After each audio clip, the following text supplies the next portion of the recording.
in the normal course of life, the laws of nature are not defied. God does not defy the laws of nature. Now, Right. there are miracles, and we know that God can do miracles, but those are Well, by definition, that's understood as a miracle. miracle. Yeah. Yeah. Yeah. But they're rare. They're not, It's not the norm. yeah, it's not the norm. I know, and I'm not saying this in like a way to diminish anything, because I do this myself. Sometimes it's like, oh, it's a God thing. And yes, he is working, but that doesn't mean it was a miracle just because he did Yeah. something in our lives. No, you're right. Those are the things where, the waters parted and the Israelites crossed the Red Sea or things like that. But Sure. he talks about that, there is going to be laws to nature. So there are consequences to things. There's pain if you touch a flame. If you swing a beam at somebody, they're gonna feel it. It's not gonna become grass because he doesn't want pain. Right. So it is really interesting how he kind of even just talks about those like simple day-to-day things that you don't really like you said, he takes this concept that's up here and just brings it to our everyday. Well, this is something that I've been pondering a lot since I finished reading the book. It's like, to your point, like those are things he talked about. Like if you swing the 2x4, like what practically would God have set up, right? Yeah. Because there's only a few options there. The first option would be to remove free will. The second option would be to do something miraculous to prevent the pain. Mm-hmm. And I've been thinking about this a lot, and I've been thinking about, where do we experience pain?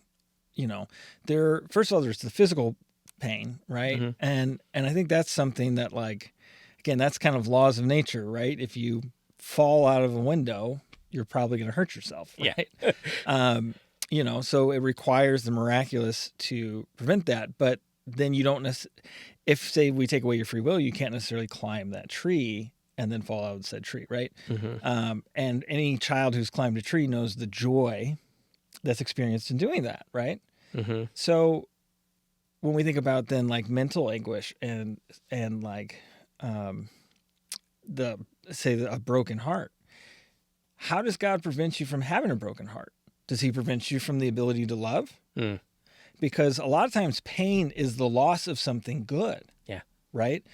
We experience pain when something that was good is removed. Mm-hmm. Right? So how does God prevent that from happening? Does he take away that will? It's like, okay, I would be in pain if my wife left me. Should God then fix her there? Mm. Does that sound good? It sounds good for me. and this, hypothetical, right? But is that good? Yeah. And then, if that opportunity is not there, then I think a way I've put it before too, in a little bit different setting, is if you don't have the ability to choose what is wrong, you can never experience the joy of choosing what is good. Yep. Right. And so that's where we have to look at that and say, what did you expect God to do differently? Yep. And how would that have impacted everything else? Yeah. There was actually a quote, and this is another one of his quotes that kind of sums up that chapter on his power, and it says, "The freedom of God consists in the fact that no cause other than himself produces his acts, and no external obstacle impedes them. That his own goodness is the root from which they all grow, and his own omnipotence, the air in which they all flower." Yeah. And like you're saying, what else would he do? Like, show me something better. Yep. God has produced the greatest thing that we have ever experienced, which is existence. Yep. So show me how he could have done it better. Yep. And without the ability to experience pain, would we have lost the ability to experience joy? Mm-hmm. Another quote from that about his omnipotence is where he kind of, and I love this one, you'll understand why here in a second because it's kind of direct, is he kind of explains what impossible means. Mm-hmm. And he says, "It is no more possible for God than for the weakest of his creatures to carry out both of two mutually exclusive alternatives. not because his power meets an obstacle, but because nonsense remains nonsense even when we talk it about God. And this quote brings me right back to that question that came up in youth group all the time. Can God create a boulder so big that he can't lift it? Right? It's nonsense. It's a nonsensical question. And then you started, swallowing goldfish Yeah. or seeing how many saltines you could eat in 2 minutes. Right. So we never did the goldfish. Okay. Never with me there. But they did this one thing that was so gross. It was the human food. I'm trying to think of the right term. Basically, a human blender. And the idea was they would put like a tomato and salt and pepper in somebody's mouth. He would chew it up, spit it out on a cracker, and somebody else would eat it as salsa.